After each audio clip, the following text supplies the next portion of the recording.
माणसाला माणूसपण देणाऱ्या आणि माणसाला माणूसपण शिकवणाऱ्या तमाम महापुरुषांच्या जन्मी सर्वप्रथम तिवार अभिवादन करतो। आणि आजच्या या शुभदिनी माझ्या प्रिय विद्यार्थ्यांसमोर डॉक्टर बाबासाहेब आंबेडकरांच्या महापरिनिर्वाण दिनानिमित्त दोन शब्द बोलण्याची जी संधी प्राप्त झाली, खरं तर बाबासाहेबांबद्दल बोलताना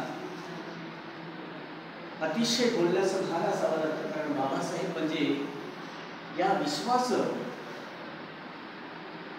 या भारताचंच नव्हे तर या विश्वाचं एक अद्भुत रसायन आहे।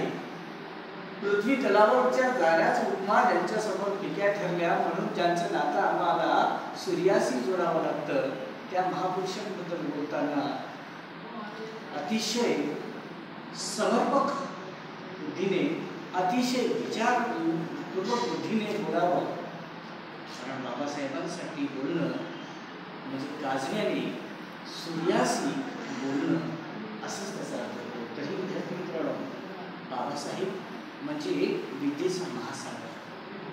बाबासाहेब म्हणजे असंख्य पांगलेल्या, रजलेल्या, गाजलेल्या, डोळ्यात आसू आलेल्या पामरांची माय।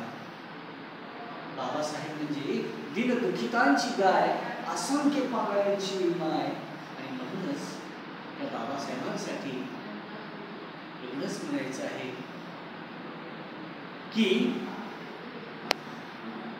माणसाला माणसाचा सलाम झाला पाहिजे आणि माणूस माणसाचा माणसाला माणसाचा सलाम झाला पाहिजे, माणूस माणसाचा गुलाम झाला पाहिजे। आणि हा विचार सरेआम झाला पाहिजे, कारण जोपर्यंत माणसाला खऱ्या अर्थानं माणुसकीची वलय भेटणार नाही, माणुसकीचं प्रेम भेटणार नाही, तोपर्यंत या देशातली समता खऱ्या अर्थानं प्रत्यक्षात होतात।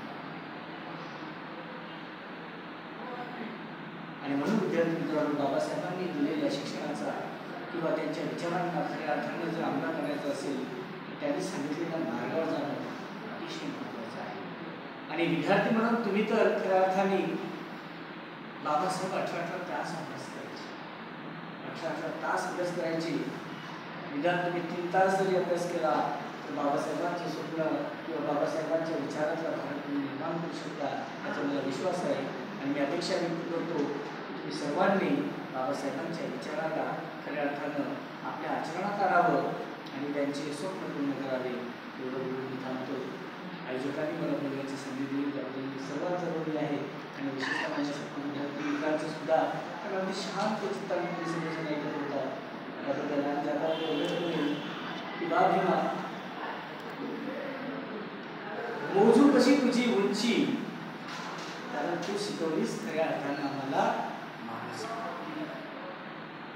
देवही नव्हता, तू देवदूतही नव्हता, देवदूतही नव्हता, कारण तू खऱ्या गांधीयांचा